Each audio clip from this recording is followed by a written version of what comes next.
క్రీస్తునందు ప్రియ దేవుని బిడ్డలందరికీ యేసుక్రీస్తు వారి శ్రేష్టమైన నామములో శుభాభివందనాలు తెలియజేస్తున్నారు.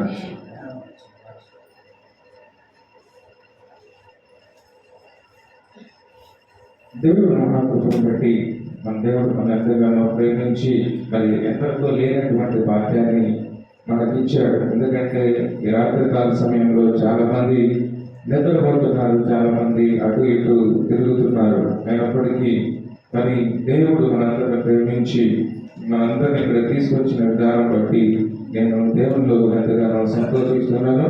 మరి అతి ముఖ్యమైన ప్రాముఖ్యమైన సమయం మరి వాక్య పరిచర్య సమయం. వాక్యము అనేటువంటి అర్థం ముందు మనల్ని మనం పరీక్షించుకునే సమయం ఇది. దయచేసి అందరూ జాగ్రత్తగా మెలకువగా ఉండాలని మరి నేను చెప్పేటువంటి మాటలను వినవలసిందిగా నేను దేవుని పేరిట మనవి చేస్తున్నాను. దేవుని యందు ప్రియమైన వాళ్ళరా, నేను ఈ వాక్య అంటే ఈ చర్చి వినయంగా నుంచి మన పాటల్లో కానీ లేదంటే మీరు చెప్పేటువంటి ఆ సాక్ష్యాల్లో కానీ నేను విన్నటువంటి మాట ఏంటంటే, బ్రదర్ గారి నోటి నుంచి మీ నోటి నుంచి మన నిరీక్షణ సిగ్గుపరచబడదు. హల్లెలూయా. మన నీ నిరీక్షణ సిగ్గుపరచబడదు. హల్లెలూయా. ఎందుకంటే ఆయన ఆశ కలిగిన ప్రాణాన్ని తృప్తిపరుస్తాడు. హల్లెలూయా. నేను ఈ మాటను విన్నప్పుడు మరి వచ్చిన భాగం మీద నేను మాట్లాడాలని నేను ఆలోచించాను. హల్లెలూయా. ఎందుకంటే ఆశ కలిగిన ప్రాణాన్ని ఆయన తృప్తిపరుస్తాడు. మనం దేవుని కొరకు ఎదురు చూసినటువంటి ఆ ఎదురు చూపులు, హల్లెలూయా, దేవుని కోసం ఎదురు చూసినటువంటి ఆ ఎదురు చూపులు ఎన్నటికీ వృధా ప్రయాస కాదు. హల్లెలూయా. ఎన్నటికీ అది మరి నిరాశ కానేరదు, మరి వృధా ప్రయాస కానేరదు. ఎన్నటికీ అది నిరాశ కాదు, ఎన్నటికీ వ్యర్థ సమయం అయితే అసలు కాదు. పరిశుద్ధ గ్రంథాన్ని మనం పరిశీలించినప్పుడు ఒక పుట్టు గుడ్డివాడు అన్నాడు. హల్లెలూయా. ఒక పుట్టు గుడ్డివాడు పుడతంతోనే గుడ్డివాడిగా పుట్టాడు. వాస్తవంగా అతని కుటుంబాన్ని లేదా అతని కుటుంబ నేపథ్యాన్ని మనం పరిశీలన చేసినప్పుడు అతడు ఉన్నత కుటుంబం నుంచే వచ్చాడు. హల్లెలూయా. ఉన్నత కుటుంబం నుంచే వచ్చాడు. ఆ నేపథ్యంగా చూసినప్పుడు మంచి కుటుంబంలోనే వచ్చాడు. పైగా దేవుని యొక్క ధర్మశాస్త్రం బాగా తెలిసిన వాడు. హల్లెలూయా. ఎట్లా తెలిసింది మరి అతనికి? పుట్టడం మరి గుడివాడిగా పుట్టాడు. దేవునికి సంబంధించిన మరి యేసుక్రీస్తు ప్రభువారు ఏ వంశంలో నుండి వస్తాడు అనేటువంటి విషయాలు చాలా చక్కగా తెలుసు అతనికి. హల్లెలూయా. పుట్టడం ఎట్లా పుట్టాడు? గుడివాడిగా పుట్టాడు. మంచి కుటుంబమే, మంచి నేపథ్యం ఉన్న కుటుంబమే. కానీ అతడు ఒక దానిని గురించి మాత్రం నిరీక్షణ చేస్తున్నాడు. హల్లెలూయా.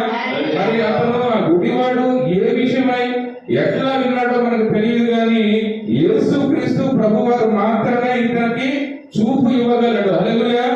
అనేటువంటి నిరీక్షణతో అతను ఎదురు చూస్తున్నాడు. అందుకనే మనం తీసుకున్నటువంటి ఈ టైటిల్ నేను ఏమంటానంటే, నీ నిరీక్షణ సిగ్గుపరచదు. హల్లెలూయా. దేవుని కోసం ఎదురు చూసినటువంటి ఆ ఎదురు చూపులు ఎప్పుడు వ్యర్థం కావు. ఎట్లా అంటే, ఒకవేళ మనం వేటి కోసమైనా, ఒక ఆస్తి కోసమో లేదా బంగ్లా కోసమో లేదా దేని కోసమో ఎదురు చూస్తే అదేమన్నా వ్యర్థ ప్రయాస అవుతుందేమో, కానీ నేను దేవుని కోసం ఎదురు చూసినప్పుడు ఆ ఎదురు చూపులు అనేవి ఎప్పటికి కూడా వ్యర్థం కాదు. హల్లెలూయా. పుట్టడం గుడ్డివానిగా పుట్టాడు, కానీ దేవుని గురించిన అవగాహన ఉంది వాడికి. ఎంత ఆశ్చర్యం అండి!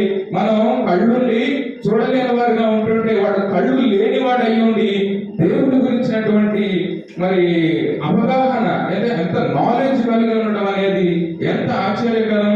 లోకరక్షకుడు యేసుక్రీస్తు ప్రభువారు ఏ వంశంలో నుంచి వస్తాడు? హల్లెలూయా. ఏ వంశంలో నుండి వస్తాడో ఇతడు బాగా తెలుసు. పుట్టు గుడ్డివాడే, కానీ ఆ రక్షకుడి కోసం ఎదురు చూస్తున్నాడు. హల్లెలూయా. లోకరక్షకుడు యేసుక్రీస్తు ప్రభువారి కోసం ఈ గుడ్డివాడు ఏం చేస్తున్నాడండి? ఎదురు చూస్తున్నాడు. మరి ఎట్లా విన్నాడో, మరి తన తండ్రి దగ్గర నుంచి ఉన్నాడా లేకపోతే బంధువుల దగ్గర నుంచి విన్నాడా మనకి ఇతిబద్ధంగా రాయలేదు, కానీ ఈ గుడ్డివాడు మాత్రం నిరీక్షిస్తూ ఉన్నాడు. హల్లెలూయా. నిరీక్షిస్తూ ఉన్నాడు. ఆ నిరీక్షణ ఆ ఫలించినటువంటి వేళ అయిందనమాట ఆ రోజు. హల్లెలూయా. ఆ నిరీక్షణ ఫలించినటువంటి వేళ అయింది. మరి వాడు పెరుగుతున్నాడు, పెద్దవాడు అవుతున్నాడు. మరి వాడు బ్రతకాలి కదా. బ్రతకాలంటే ఏం చేయాలి? మరి గుడివాడు ఏం పని చేస్తాడు? అడుక్కుంటాడు. ఏం చేస్తాడు? అడుక్కుంటాడు. ఇతని నేపథ్యం ఎలా ఉందంటే, ఒకళ్ళు ఇద్దరు సహాయం చేసుకొచ్చి ఆ త్రోవ పక్కన కూర్చోబెడతారు. అక్కడ అతను ఏం చేస్తాడంటే, ఒక గుడ్డను లేదా ఒక పట్టను పరుచుకుని అక్కడ కూర్చుని ఉంటాడు. మరి అటుపోయే వాళ్ళని ఇటుపోయే వచ్చే వాళ్ళని వాడు ఏం చేస్తా ఉంటాడు? భిక్షం అడుక్కుంటూ ఉంటాడు. త్రోవ పక్కన కూర్చుంటాడు. అటువైపుగా లేదా ఇటువైపుగా వెళ్లే వారిని అడుక్కుంటూ ఉంటాడు అనమాట. ఒక దినాన యేసుక్రీస్తు ప్రభువారు, హల్లెలూయా, యేసుక్రీస్తు ప్రభువారు ఆ త్రోవన ఆ దారిని వెళుతున్నాడు అనమాట. మరి ఇతను ఎంతకాలంగానో ఎదురు చూస్తున్నాడు. హల్లెలూయా. ఎంతకాలంగానో ఎదురు చూస్తున్నాడు. అందులోనూ యేసుక్రీస్తు ప్రభువారికి చివరి ప్రయాణం. హల్లెలూయా. ఆయన ఎరికో పట్టణం నుండి యెరూషలేము పట్టణానికి వెళ్తున్నాడు. హల్లెలూయా. ఎందుకు వెళ్తున్నాడంటే తనను తాను క్రయధనముగా అప్పగించుకోవడానికి. హల్లెలూయా. మనందరి పాప శాప భారాలను సిలువ పైన మోయడానికి ఆయన ఇష్టపూర్తిగా దేవుడు పంపించినటువంటి ఆ పనిని పూర్తి చేయడానికి ఎరికో పట్టణం నుండి ఎక్కడికి వెళ్తున్నాడు? యెరూషలేము పట్టణానికి. ఆ వెళ్లే మార్గంలో ఆ త్రోవ పక్కన ఈయన కూర్చుని ఉన్నాడు. ఎవరైనా? ఒక గుడ్డివాడు. హల్లెలూయా. ఒక గుడ్డివాడు. ఆ కుటుంబ నేపథ్యం మనం ఇప్పుడు నేర్చుకుంటాం. ఇక యేసుక్రీస్తు ప్రభు వారికి చివరి ప్రయాణం. ఎక్కడికి వెళ్తున్నారు ఆయన? యెరూషలేముకి వెళ్తున్నారు. యెరూషలేముకి ఎందుకు వెళ్తున్నారు? ఆ తనను తాను అప్పగించుకోవడానికి. ఇంకా సిలువ ప్రయాణం. హల్లెలూయా. సిలువ ప్రయాణం. ఇంకా ఆయన తిరిగి రాడు. ఒకవేళ తిరిగి వస్తే ఎలా తిరిగి వస్తాడు? పునరుద్ధారుడే. హల్లెలూయా. మరణాన్ని జయించి మరణపు ముళ్ళును పిలిచి పునరుద్ధారుడుగా తిరిగి వస్తాడు. ఇంకా ఇది చివరి ప్రయాణం అయింది. హల్లెలూయా. నేను అనుకుంటాను ఆ చివరి ప్రయాణంలో ఈ గుడ్డివారి కోసమే ఆ ప్రయాణం జరిగిందేమనుకుంటా. హల్లెలూయా. మనం చాలాసార్లు ఇప్పుడు అన్నాం. ఏమనుకున్నాం? నీ నిరీక్షణ సిగ్గుపరచదు. నీవు దేవుని కోసం ఎదురు చూసినటువంటి ఆ ఎదురు చూపులు వ్యర్థం కావు. నేను అనుకుంటాను, మరి ఈ వాక్య భాగాన్ని నేను ధ్యానిస్తున్నప్పుడు నేను అదే అనుకున్నాను. ఏమనుకున్నానంటే యేసుక్రీస్తు వారి చివరి ప్రయాణం వీడి కోసం. హల్లెలూయా. త్రోవ పక్కన ఉన్నటువంటి గుడ్డివాడుగా ఉన్నటువంటి అంధుడుగా ఉన్నటువంటి వీడి జీవితాన్ని మార్చడానికి యేసుక్రీస్తు ప్రభు వారు ఆ దారిని వెళ్ళాల్సి వచ్చింది. హల్లెలూయా.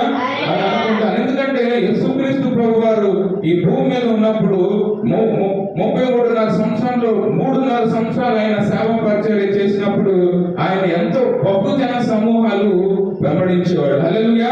ఆయన వెంట చాలా మంది నడుస్తూ ఉండేవాడు. మరి ఆయన ఆ గుడ్డివాడు అడిగాడు అనమాట, ఇంతమంది జనాలు వెళ్తున్నారు, ఏం జరుగుతుంది అక్కడ?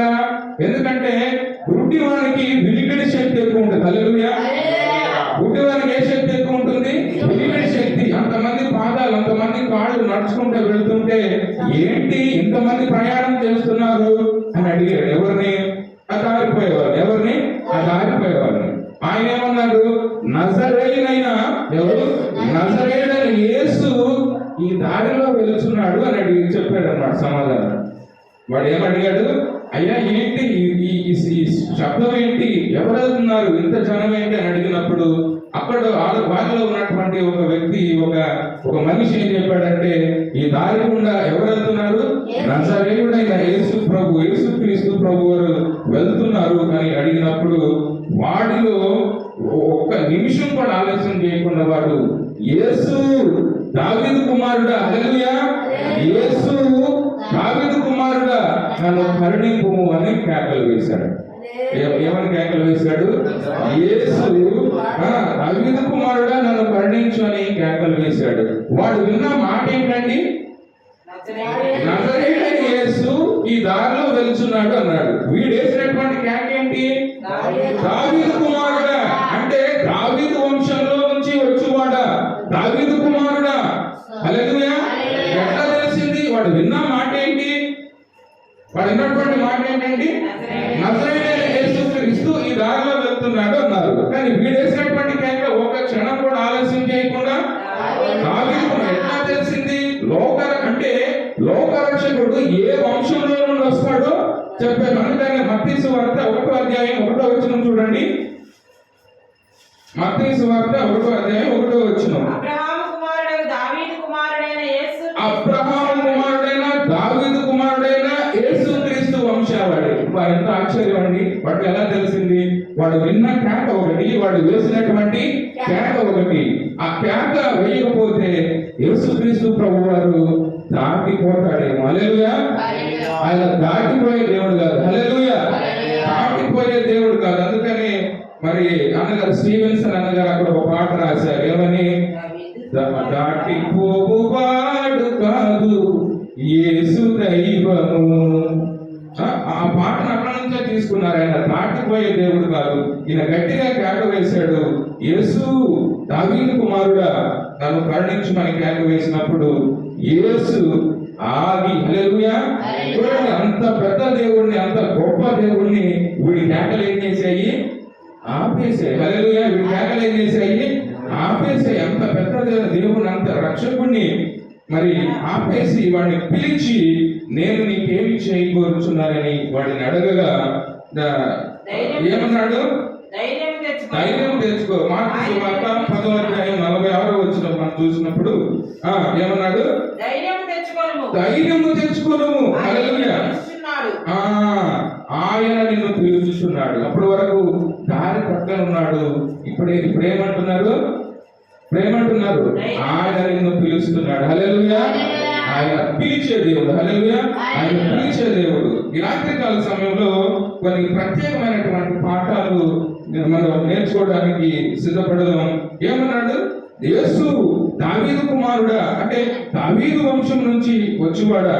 ఇంకా ఆ రోజుల్లో యేసుక్రీస్తు ప్రభువారు ఎవరో వాళ్ళకి తెలియడం లేదు. శాస్త్రులు, పరిసయ్యులు, సద్దూకయ్యులు వాళ్ళందరూ ఉన్నారు.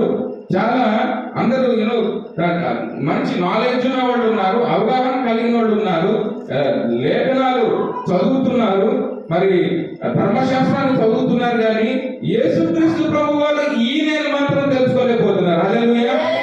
ఇంకా తెలియనటువంటి పెద్ద పెద్ద శాస్త్రులు, పరిసయ్యులు, మరి సదుకాయలు, వాళ్ళకి తెలియనటువంటి ఆ యొక్క పరిస్థితి వీడు చెప్పేస్తున్నాడు. హల్లెలూయా! ఎవరు? ఈ గుడ్డివాడు. హల్లెలూయా! ఈ గుడ్డివాడు చెప్పేస్తున్నాడు. ఏమని? దావీదు కుమారుడా, దావీదు వంశంలో నుండి వచ్చు లోకరక్షకుడా యేసు నన్ను కరుణించమని. వాడికి ఒక పెద్ద చిక్కుముడి. అసలు ఈయన ఎవరు? ఇన్ని అద్భుత కార్యాలు ఎలా చేస్తున్నాడు? ఇతను దెయ్యం పట్టిందా? లేకపోతే ఈయన ఏమన్నా దెయ్యాన్ని వెళ్ళగొడుతున్నాడు? లేకపోతే ఈయన తాగుపోతూ, ఈయన తిండిపోతూ, అసలు ఈయన ఎవరు అనేటువంటి పరిస్థితి తెలియనటువంటి పరిస్థితుల్లో ఇతను ఏం చేస్తున్నాడంటే గుడ్డివాడు యేసు మత్తయి సువార్త 1వ అధ్యాయం 1వ వచనాన్ని నెరవేర్పుగా చెప్తున్నాడు అనమాట. యేసు దావీదు కుమారుడా, ఈయన ఎవరు అనేటువంటి తెలియనటువంటి పరిస్థితుల్లో చూడండి, మనం కళ్ళుండి చూడలేకపోతున్నాం. కానీ ఇతను ఏం చేస్తున్నాడు? కళ్ళు లేకుండా గ్రహించగలుగుతున్నాడు. హల్లెలూయా! కళ్ళు లేని వీడు యేసు దావీదు కుమారుడా, ఈ గుడ్డివాడు. అక్కడ మనం చూద్దాం. మార్కు సువార్త 10వ అధ్యాయం 46వ వచనం నుండి చూద్దాం. వారు ఎరికో పట్టణములకు వచ్చిరి. ఆయన తన శిష్యులతోను బహు జన సమూహముతోను ఎరికో నుంచి బయలుదేరి వచ్చుచుండగా తీమయి కుమారుడగు బర్తిమయి అను గురుడి భిక్షకుడు. హల్లెలూయా! తీమయి కుమారుడగు, చెప్పండి అందరూ. తీమయి కుమారుడగు బర్తిమయి. హల్లెలూయా! తీమయి కుమారుడగు బర్తిమయి. వాడి నిరీక్షణ ఫలించిన వేళ క్రీస్తు కొరకైన ఆ నిరీక్షణ ఎప్పుడు వ్యర్థంగా కాదు. హల్లెలూయా! క్రీస్తు కొరకైన నీ నిరీక్షణ, నీ ఎదురు చూపులు ఎప్పటికీ వ్యర్థం కాదు. ఎదురు చూస్తున్నారు కదా, మనం అందరం ఇంకా ఏం చేయాలి? ఇంకా ఎదురు చూడాలి, ఇంకా కనిపెట్టాలి. ఆయన ఆశ్చర్య కార్యాల కోసం ఇంకా ఎదురు చూడాలి. ఈ గుడ్డివాడు ఎన్ని నాళ్ళుగా ఎదురు చూస్తున్నాడు రాయబడలేదు. మరి బెతస్దా కోనేరు దగ్గర 35 సంవత్సరాలు ఎదురు చూశాడు. హల్లెలూయా! మరి మనం ఇంకా ఎదురు చూడాల్సినటువంటి పరిస్థితి, మనం తప్పనిసరిగా ఎదురు చూడాలి. యేసుక్రీస్తు ప్రభువారి చివరి ప్రయాణం. హల్లెలూయా. చివరి ప్రయాణం. అది ఎక్కడి నుంచి ఎక్కడికి వెళ్తున్నాడు? ఎరికో నుంచి యెరూషలేముకు వెళుతున్నటువంటి సమయంలో పాప పరిహారార్థమై, సర్వ మానవాళి పాప పరిహారార్థమై విమోచన క్రయధనముగా, హల్లెలూయా, మార్కు సువార్త 42 అక్కడ మనం చూసినప్పుడు విమోచన క్రయధనంగా తాను పూర్తిగా ఇష్టపూర్తిగా అప్పగించుకోవడానికి, దేనికి అప్పగించుకోవడానికి?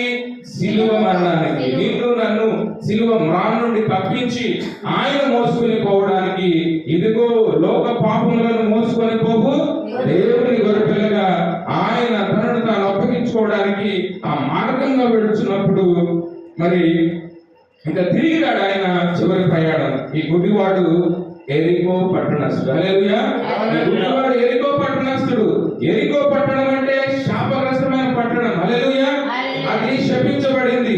యెహోషువ ద్వారా అది స్వాధీనపరుచుకున్న తర్వాత అక్కడ ఉన్నటువంటి రాహేబు అనేటువంటి ఒక స్త్రీ, ఆమెకు రాహాబు అనేటువంటి స్త్రీ, ఆమె కూడా రక్షణ పొందిన తర్వాత దేవుడు దాన్ని శపించాడు. హల్లెలూయా.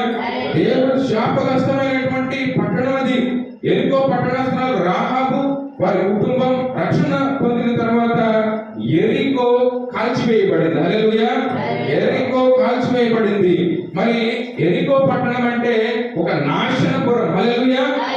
ఆ పట్టణస్థుడు ఈ తీమయి కుమారుడకు భర్తమయ్యి, తీమయి కుమారుడకు భర్తమయ్యి. మన జీవితాలు కూడా ఈ లోకం అనేటువంటి నాశనపురంలో ఇంకా అక్కడే ఉన్నాయి. హల్లెలూయా.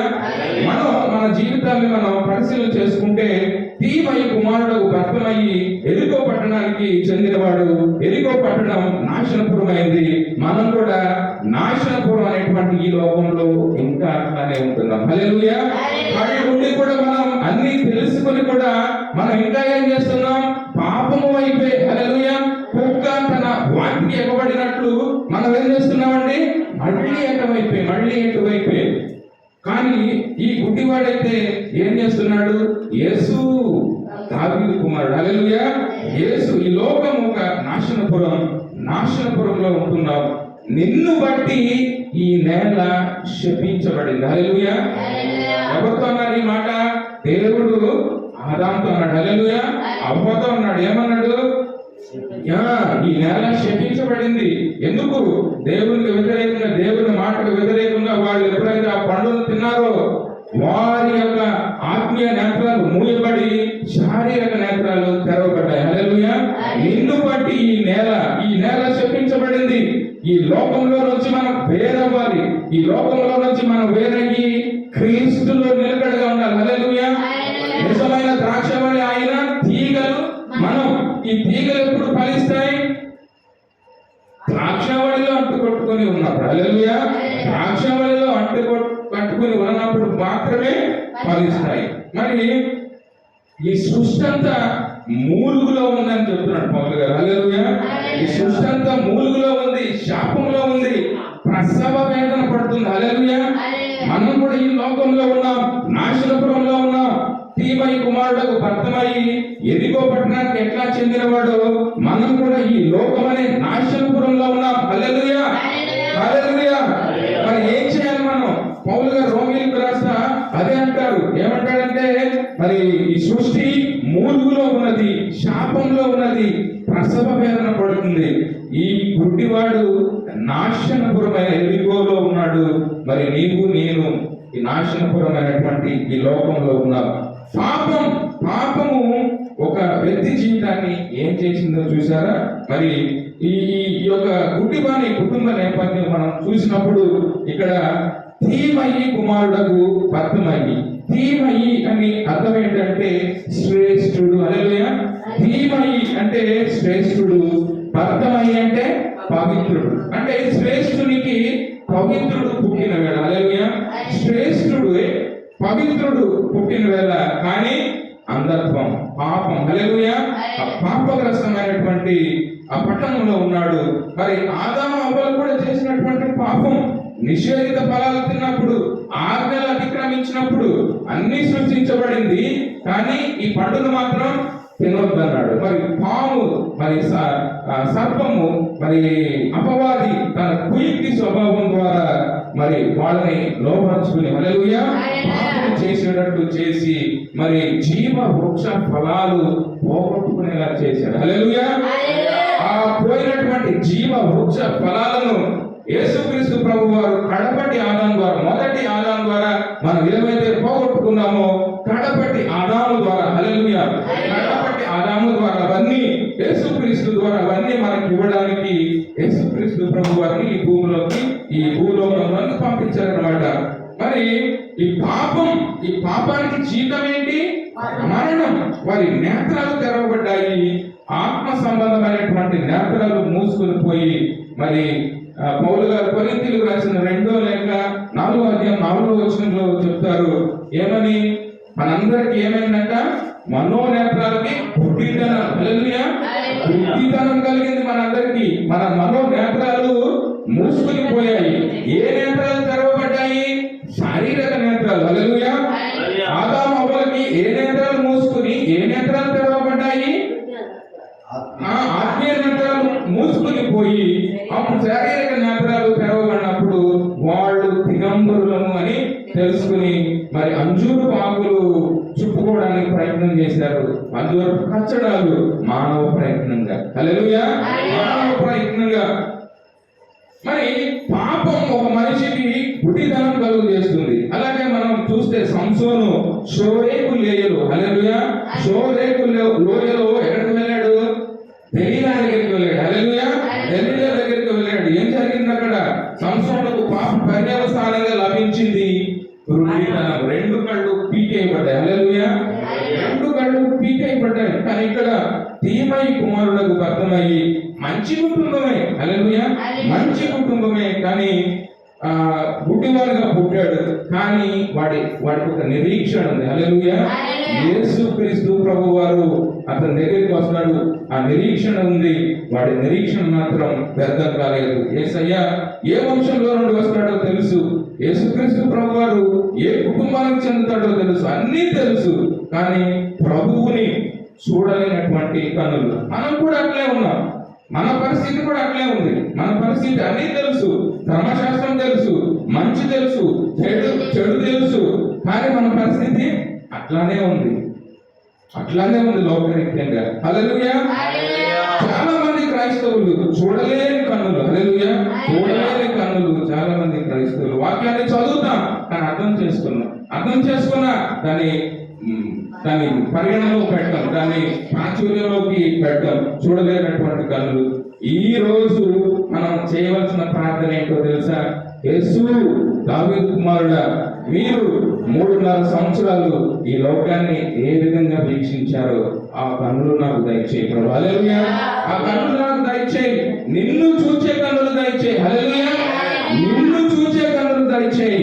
నేను అలాగనే చూసేటువంటి కన్నులు 3.5 సంవత్సరాలుగా ఏ రీతిగా మీరు మానవులను, హల్లెలూయా, మానవులను దర్శించారో, వీక్షించారో ఆ కన్నులు, ఆత్మీయ కన్నులు, నేను కోల్పోయినటువంటి ఆత్మీయ కన్నులు నాకు దయచేయి అని మనం చేయవలసిన ప్రార్థన అయింది. ఈ వాక్య భాగం ఎన్నో చక్కని పాఠాలు నేర్పిస్తుంది. హల్లెలూయా. చిన్న వాక్య భాగమే. హల్లెలూయా. ఎన్నో మరి మంచి కుటుంబమే కానీ భిక్షగాడు. హల్లెలూయా. మంచి కుటుంబమే. తీమై కుమారులకు భర్తమై మంచి కుటుంబమే, ఉన్నత కుటుంబమే. కానీ ఏం జరిగింది? చూపు లేదు. హల్లెలూయా. చూపు లేదు. యేసుక్రీస్తు ప్రభు వారి ఆ యొక్క ప్రయాణంలో బహు జన సమూహములు ఆయన్ని వెంబడిస్తున్నప్పుడు అతను త్రోవ పక్కన కూర్చొని మరి ఎంతో నిరీక్షణ గలవాడై త్రోవ పక్కన కూర్చొని మరి నిరీక్షణతో కలుసుకుంటాను, చూపు పొందుతాను అనేటువంటి ఆ యొక్క నిరీక్షణతో ఉన్నప్పుడు ఏం జరిగింది మనం ఇప్పుడు చూద్దాం. 47వ వచనం చూడండి ఒకసారి. నజరేయుడైన యేసు ఈ దారి ఉండగా వెళుచున్నాడు అని అన్నప్పుడు దావీదు కుమారుడా యేసు అంటే ఒక్క క్షణం కూడా ఆలస్యం చేయలేదు. మరి మనం ఏం చేస్తాం? మనమంతా తాటవేత ధోరణి. హల్లెలూయా. రేపు వెళ్దాంలే, ఎల్లుండి వెళ్దాంలే, ఇంకా టైం ఉందిగా, ఇది ఫిబ్రవరిగా, మార్చి ఆఖరికి వెళ్దాం, ఎక్కువ మంది వస్తారు. ఏదో ఇవన్నీ కారణాలు, సాకులు వెతికేటువంటి జన్మ. హల్లెలూయా. కానీ ఈ గుడ్డివాడు ఏం చేశాడు? ఒక్క నిమిషం ఒక క్షణం ఆలస్యం చేశాడా? లేదు.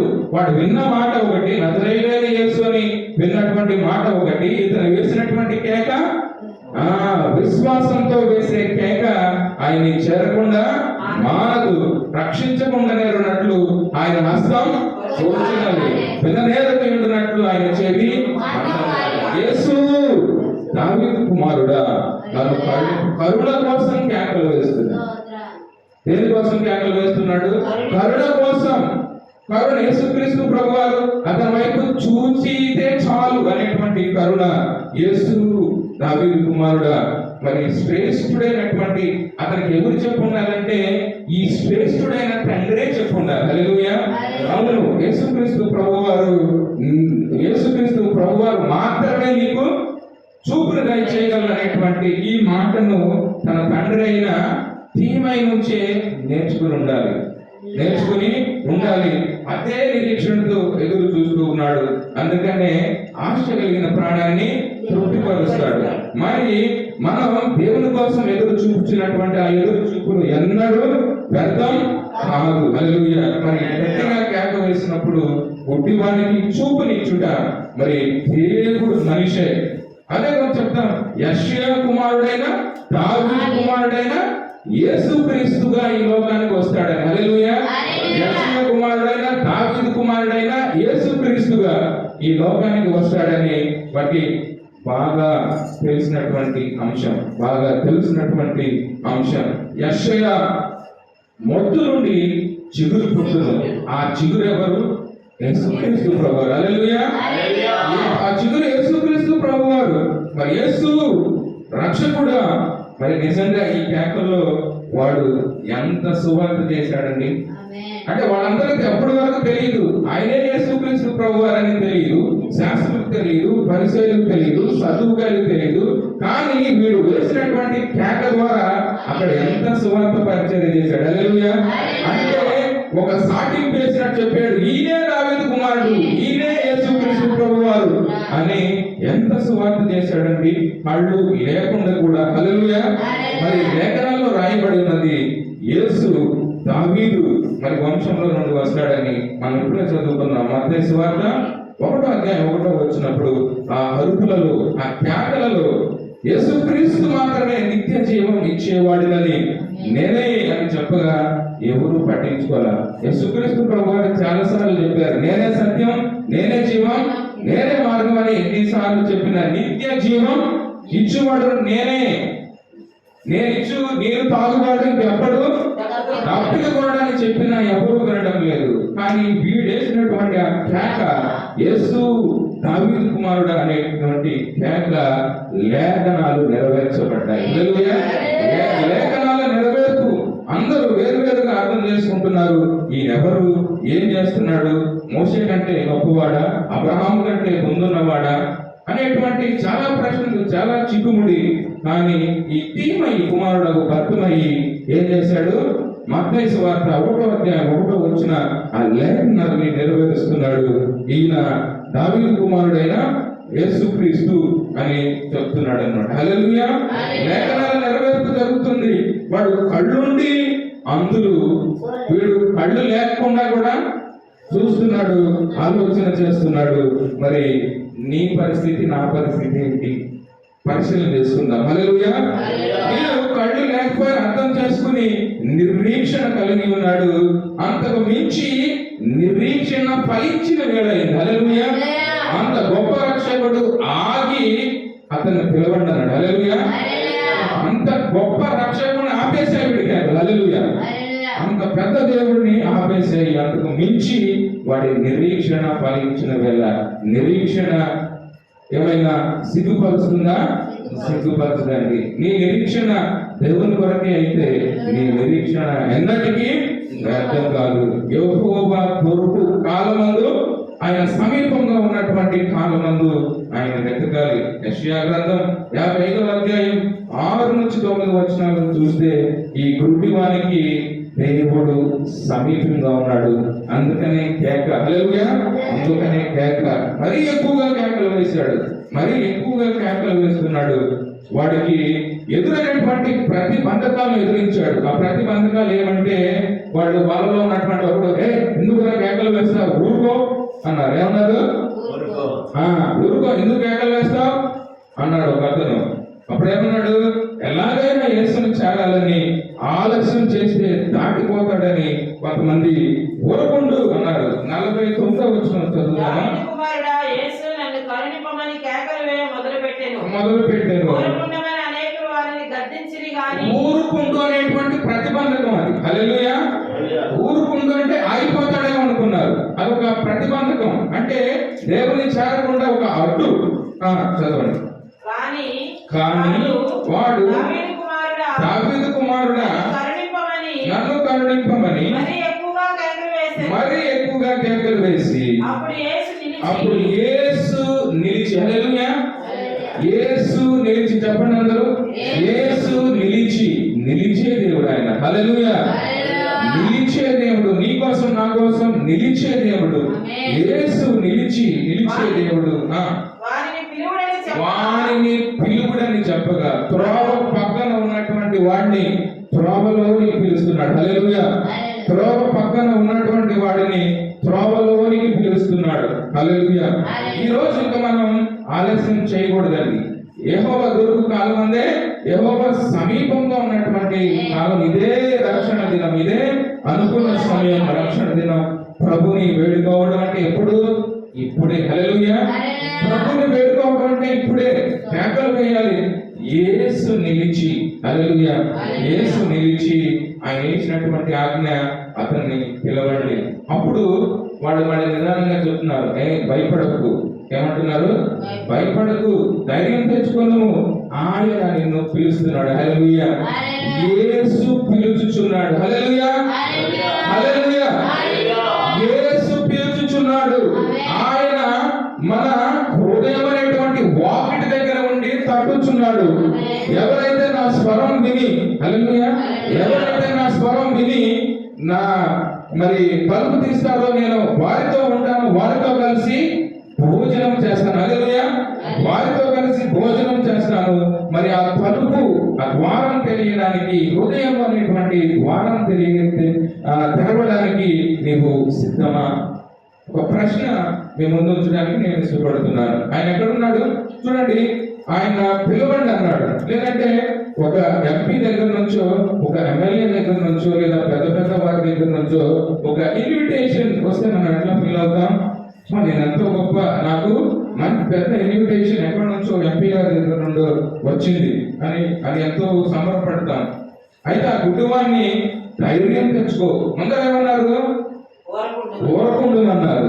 ఇప్పుడు ధైర్యం. యేసు పిలుచుచున్నాడు. హల్లెలూయా. యేసు యేసయ్య మన జీవితాల్లో జోక్యం చేసుకుంటే దాన్ని ఎవడు ఆపలేడు. హల్లెలూయా.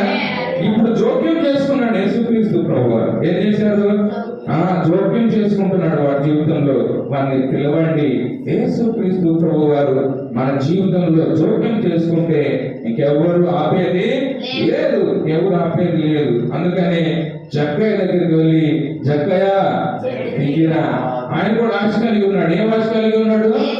ఏసయ్యను చూడాలని. యేసుక్రీస్తు ప్రభువారు స్వయంగా మేడు చెట్టు దగ్గరికి వెళ్ళి, ఆయన హృదయ అంతరంగంలో తెలుసు కాబట్టి మేడు చెట్టు దగ్గరికి వెళ్ళి, జక్కయ్య దిగిరమ్ము, నేను నీ ఇంట ఉండవలసినది, నేడు నీకు రక్షణ వచ్చి ఉన్నది. ఎంత ఎంత ఆశ్చర్యం అండి. ఆయన యేసు నిన్ను పిలుచుచున్నాడు లెమ్మని చెప్పగా ఈ వ్యక్తి కోసం యేసయ్య ఆగిపోయాడండి. హల్లెలూయా.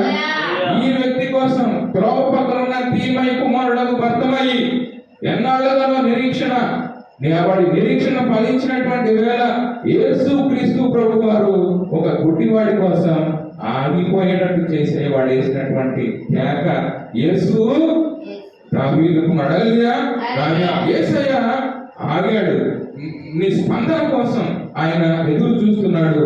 నీ హృదయ వాకిటి దగ్గర నిలవబడ్డాడు.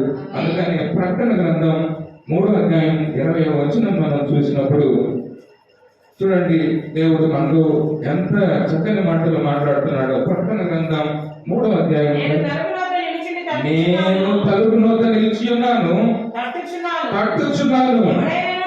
ఎవడైనా నా స్వరము విని తలుపు తీసిన ఎడల నేను అతని యొద్దకు వచ్చి అతనితో నేను నాతో కూడా అతను భోజనము. మరి నీవు ఆయన ఆహ్వానించడానికి సిద్ధమా? ఈరోజు ఈ వాక్యం ద్వారా దేవుడు మనతో మాట్లాడుతున్నటువంటి విషయాలు మనం నేర్చుకోవాలి. ఇంకా ఆలస్యం పనికిరాదు. క్రీస్తుని చేర్చుకునేటువంటి విషయంలో ఇంకా ఆలస్యం పనికిరాదు. ఒకసారి 50వ వచనాన్ని మనం ఎక్కువ ధ్యానిద్దాం. 1-2 నిమిషాలు. అంతటా ఆ బట్టను పారవేసి. హల్లెలూయా, హల్లెలూయా, గట్టిగా చెప్పండి హల్లెలూయా. ఆ బట్ట ఇప్పుడు వరకు ఆధారంగా ఉంది అతనికి. ఇంకా నాకొద్దు ఈ బట్ట, ఈ మురికి జీవితం నాకొద్దు, ఈ పాప జీవితం నాకొద్దు, ఈ శాపగ్రస్తమైన నా జీవితం నాకొద్దు. ఒకవేళ యేసుక్రీస్తు ప్రభువు పిలిచారే అనుకుందాం, మనమైతే ఏం చేసే ఉంటాం? ఆ 4 పక్కలు, ఆ 4 మూలలు పోగు చేసుకుని ఏదన్నా దాన్ని ప్యాక్ చేసుకుని జేబులో పెట్టుకుని పనికి వస్తాయి కదా అని వెళ్ళేవాళ్ళు. హల్లెలూయా. నవ్వుతారేంటండి? ఏమన్నా నవ్వుతారేంటి? మనమైతే ఏం చేసేవాళ్ళు? హల్లెలూయా. అప్పుడు యేసుక్రీస్తు ప్రభువారు పేతురు దగ్గరికి వెళ్ళినప్పుడు కూడా పేతురు ఆ చేపలన్నింటినీ వదిలేశాడు. మనమైతే అరే వీటిని హైదరాబాద్ పంపరా, వీటిని ఇట్లా జంక్షన్ పంపు, వీటిని అమెరికా పంపనేవాళ్ళం.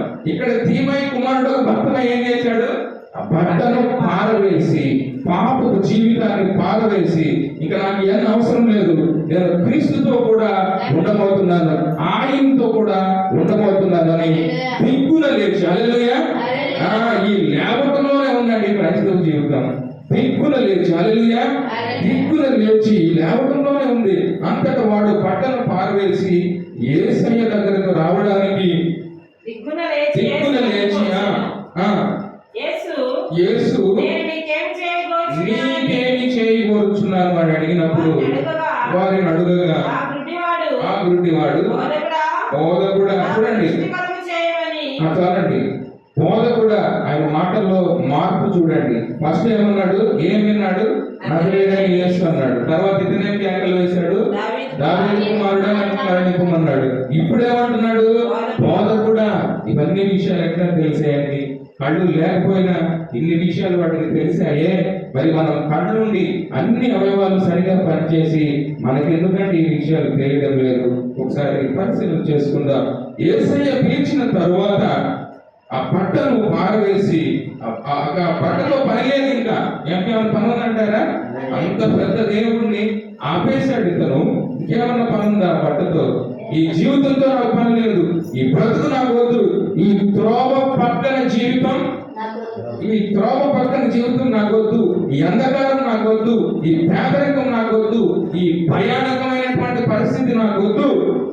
నిజంగా ఈ గుడ్డివాడిలో ఉన్నటువంటి విశ్వాసం తారాస్థాయి ఇచ్చేది. హల్లెలూయా. ఎన్ని విడిచిపెట్టాడో చూడండి, ఎన్ని మాటలు చెప్తున్నాడో చూడండి. ఇవంతా నాకు వద్దు. హల్లెలూయా.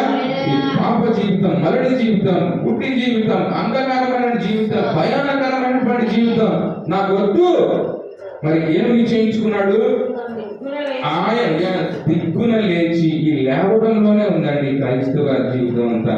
దిక్కున లేచి శృంగారం అనే దేవాలయం దగ్గర పేతురు యోహాను వెళ్తున్నప్పుడు ఒక కుంటివాడిని మనం చూస్తాం.